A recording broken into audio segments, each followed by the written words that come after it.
I'm very excited because I've just been asked to take part in a relay, a writer's relay, and I've got all the delightful pressure of being the fourth person in the four-man team.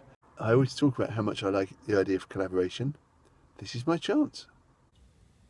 Having savoured that excitement, I went online, looked at the 3 stories, copied them and printed them off into a small booklet so that I could read them on paper, which is probably how I prefer to read that kind of thing.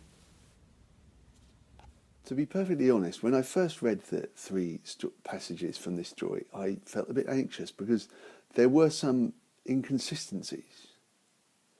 And I didn't know, what am I going to do about that? Am I going to have to choose which of the other writers to make wrong by going with one of the other's versions?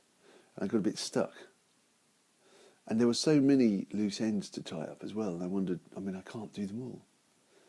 But I remembered this idea that we use in improvisation, which is that everything is an offer. Even the things that we don't particularly welcome and the things that seem problematic is an offer.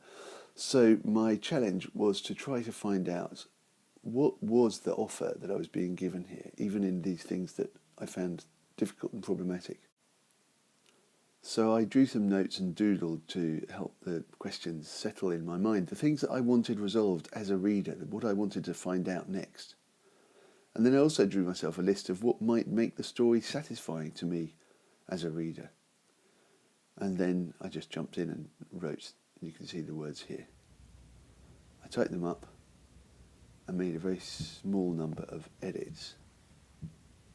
It came to marginally over my 800 word limit, but I felt that since I'm tying up all the loose ends, that's okay, and I sent it in.